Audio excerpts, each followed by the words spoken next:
So let's talk about Pluribus. Pluribus is the latest show from Vince Gilligan, who made one of the best TV shows I've ever seen, Breaking Bad, and Better Call Saul, which I kind of dropped off in the middle of, but from what I saw, I enjoyed it. And Pluribus is, here's the premise, and I don't want to look at Wikipedia necessarily, so I'm just going to do my best.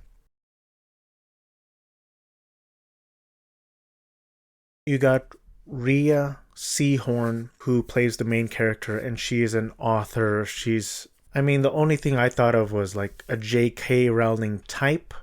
I'm sure there are better comparisons out there, but she is a famous author for making a bunch of these popular fiction books who fans are obsessed over, but she doesn't really care. She's just like, these are mindless people consuming her books, etc., etc. All of a sudden this virus comes to Earth, and first it's gradual and then it spreads across the planet, and it's like a zombie apocalypse, except for the zombies are not mindless brain eating creatures. They are like a hive mind. So let's say Betty in Indianapolis is the same mind as Frederick in South Africa. They're all like plentiful people across the earth, but they all share the same mind. It's very weird. And they're all like happy and nice. And there's a few people, Rhea Seehorn's character included. Her character's name is Carol Sturck.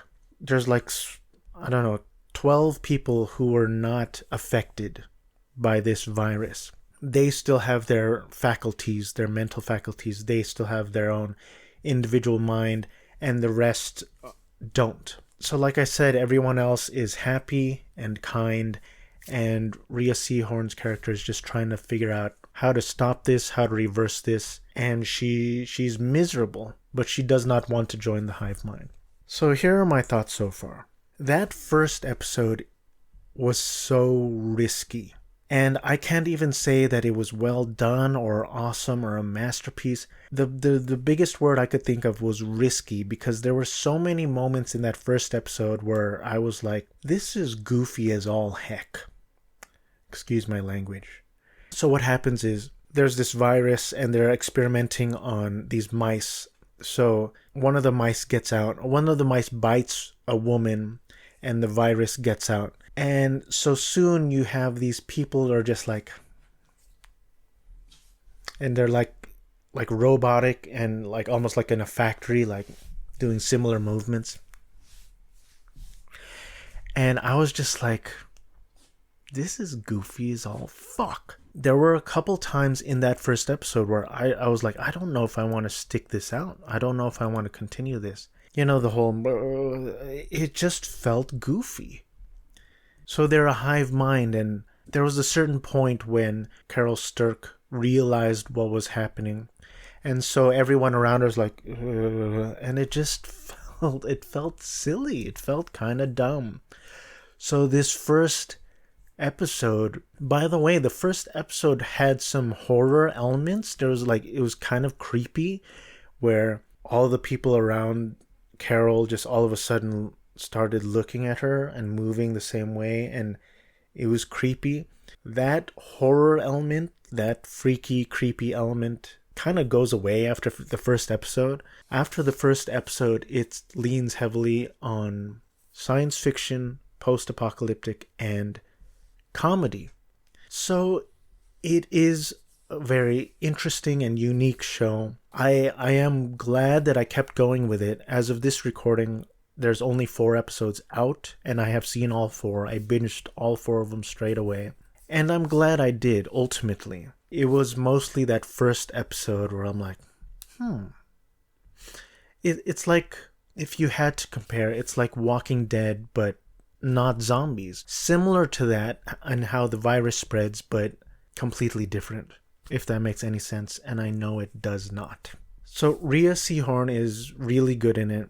Rhea Seehorn as a person, as an actress, is kind of a mystery to me, because the first time I saw her was Better Call Saul, and I had no idea who she was. I still kind of have no idea who she is. And for me, she went from I've never seen her before to starring in a spin-off to one of the best TV shows of all time. And now Vince Gilligan and Rhea Seehorn are continuing their relationship together. And Rhea Seehorn is great. She's really good in this. She's playing neurotic and paranoid and agitated. She's really good. And it's fun to watch her in this role. It's fun to watch her in the show. And I am looking forward to the next few episodes. I will say that when you get a science fiction show like this, where there's like some mystery involved, I can't help but feel like I think of things like Lost and Severance, where it's easy for things to kind of lose their way. And like, remember in Lost, I don't know if you've seen Lost, but in Lost, there was a point where they're like playing golf, and there's just this feeling of like, oh, they don't know what to do with the story right now, so they're just playing golf. And then Severance, I did enjoy, but there is this feeling of like, I hope they land the plane on this, because otherwise it's just going to feel meandering. Because so far in the 4 episodes, Rhea Seehorn's character is just like, what is this? What do I do? How do I get out of it? And that can only sustain for so long. Like, you can't have a whole season like that. You need the character to evolve, to change. There has to be some sort of arc and some sort of propulsion there, some sort of direction. So in the latest episode, it was the Please Carol episode, and she put some sort of drug in Zosia, and like some sort of truth serum, and she's trying to ask her questions, and then a bunch of the other people come and they're like, please Carol, please Carol. So I don't think the show is a home run. I don't think it's amazing, but it's holding my attention, which is more than I can say about most things right now. And we'll see where it goes. So as of this recording, it says this first season is going to have 9 episodes. That's according to the Wikipedia. And the 9th episode will air on December 26th, 2025. And it's also very interesting because Vince Gilligan did Breaking Bad, which was a very grounded, very human, very realistic, gritty show. And it's the complete opposite is post-apocalyptic science fiction. So I would say the episodes 2, 3, and 4 are mostly comedic. Like I said, the dark atmosphere, the horror, suspenseful elements of the first episode are pretty much gone. I hope it gets better. I hope it continues to be good, and I hope it gets better. So that's all I have to say about Pluribus. Thanks for watching, and happy Thanksgiving.